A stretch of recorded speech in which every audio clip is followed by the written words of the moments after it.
خشتێکی نوێی موچە بۆ ڕۆژی یەکشەممە بڵاو کرایەوە. دادگای سلێمانی لەسەر دەنگۆی فرۆشتنی بیناکەی هاتە دەنگ.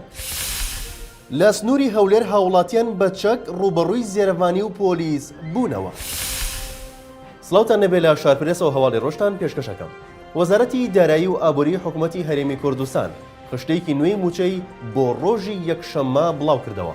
وەزارەتی دارایی ئاشکرای کردووە ڕۆژی یەکشەممەی هەفتەی داهاتوو موچەی وەزارەتەکانی گواستنەوە و گەیاندن پیشەسازی و بازرگانی سامانە سروشتیەکان و پلاندانان دابەش دەکرێت. حکوومەتی هەرێم لە زاری وتەبێژەکەیەوە ئاشکراشی کردەبوو هەر کات 200 ملیار دینارەکەی بەغدا گەیشتە هەرێم موچەی سەرجەم وەزارەت و دامەزراوەکانی دیکە دابەش دەکەن. مەلەکە تێکدایە ئەمڕۆ 5 ڕۆژە لە هەولێر و دهۆک موچەی هێزەکانی ئاسایش و ژمارەیەک فەرمانگە دابەش کراوە، بەڵام لە شاری سلێمانی دابەش نەکراوە بەهۆی نەبوونی پارەوە.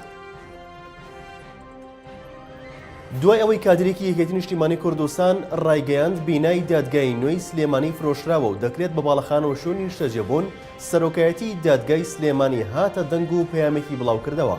ئەمڕۆ کادرێکی پێشکەوتووی یەکێتی فرۆشتنی بینای نوێی دادگای سلێمانی ئاشکرا کرد و پەیامێکیشی ئاراستەی کوڕانی تاڵەبانی کرد و ڕایگەیاند بانگەوەز و هاوارێک بۆ پاراستنی شار لە تاڵانکردن. بینای دادگای نوێ فرۆشراوە و دەکرێت بە باڵەخانە و شوێنی نیشتەجێبوون، کوڕانی تاڵەبانی بۆ بێدەنگن.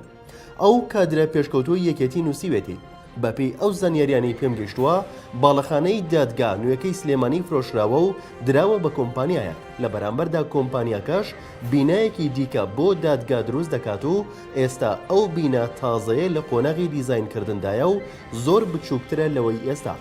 لە بەرامبەرشدا سەرۆکایەتی دادگای تێڵچوونەوەی ناوچەی سلێمانی لە ڕوونکردنەوەیدا ئەو زانیاریانەی ڕەت کردوێتەوە و نووسیوێتی ئێمە لە سەرۆکایەتی دادگای تێڵچوونەوەی ناوچەی سلێمانی وێڕای ئەوەی ئەو هەواڵە بێبنەما و ناڕاستە بەدرۆ دەخینەوە و ئەو جۆرە هەواڵ و نووسراوانە بە چاواشەکاری دەزانین کە مەبەستیان تێکدانی میزاجی هاوڵاتیان و شلەژانی ئاشتی کۆمەڵایەتیە. سەرۆکایەتی دادگای تێڵچوونەوەی ناوچەی سلێمانی هەڕەشەی تۆمارکردنی سکاڵای کردووە و جەختی کردوێتەوە، سکاڵا لە دژی هەر سایت و پەیج و ئەکاونت و دەستگایەکی ڕاگەیاندن دەجوڵێنین کە ئەو هەواڵە ناڕاستیان بڵاو کردوێتەوە و ئیجراعاتی یاسایی توند و پێویستیان بەرامبەر دەگرینەبەر. لە قەزای خەباتی سنووری پارێزگای هەولێر شەڕەتەکە لە نێوان هاوڵاتیان و هێزەکانی زێرەڤانی و پۆلیس ڕوویدا و هاوڵاتیان بە چەک ڕوبەڕووی هێزە ئەمنیەکان بوونەوە. بە جۆرەی و زانیاریانەی پەیامنێری شارپرێز لە هەولێر ئاشکرای کرد بەیانی ئەمڕۆ لەسەر کێشەی زیادەڕەوی کێشە و ئاڵۆزی لە نێوان هاوڵاتیان و هێزە ئەمنیەکاندا ڕوویدا. بەوتەی پەیامنێرمان گرژیەکان گەیشتە و ئاستەی هاوڵاتیان و هێزەکانی زێرەڤانی و پۆلیس بە چەک ڕوبەڕووی یەکتر بنەوە. پەیامنێری شارپرێزەوە شیوت ڕوبەڕووبوونەوەکە لە گوندی ماریماسنج بووە و لە سنووری پارێزگای هەولێریش ئەوە جاری یەکەم نییە هاوڵاتیان لەسەر کێشەی زەوی و زار و بە تایبەت زیادەڕەوی ڕوبەڕووی هێزە ئەمنیەکان دەبنەوە.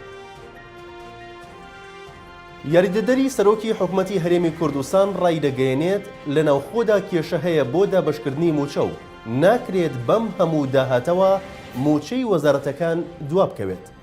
ڕێباز حەملان یاریدەدەری سەرۆک وەزیرانی هەرێمی کوردستان ڕایگەیاند لە ئێستادا نرخی نەوت بەرز بۆتەوە و داهاتی ناوخۆ گومرگ زیادی کردووە، بەڵام موچە هەردووا دەکەوێت. وتیشی هەرچی بوو هەڕوویان لە حکوومەت دەکرد. ئێستا دیارە هەموو ئەوانەی بەرپرسن لە دواکەوتنی موچەی سلێمانی سەر بە پارتینین و حکوومەتی هەرێم ئێستا لەگەڵ بەغدا کێشەی هەیە، بەڵام لە ناوخۆش کێشەیان لەگەڵ سلێمانی هەیە. هێمای بۆ وەش کرد لە ئێستادا مانگانە حکوومەتی هەرێم قەرز دەداتەوە و لە پارەی نەوت 350 ملیۆن دلار بۆ موچە دێتەوە و چەند نرخی نەوت بەرز بێتەوە کۆمپانیەکانی نەوت زیاتر داوای قەرزەکانیان دەکەن. ئەمە لە کاتێکدایە ئەمڕۆ 5 ڕۆژە لە هەولێر و دهۆک موچەی هێزەکانی ئاسایش و ژمارەیەک فەرمانگە دابەش کراوە، بەڵام لە سلێمانی دابەش نەکراوە بەهۆی نەبوونی پارەوە. لە شارپرێسەوە هەواڵی ڕۆژتان پێشکەشکرا شاد و بەختەوە.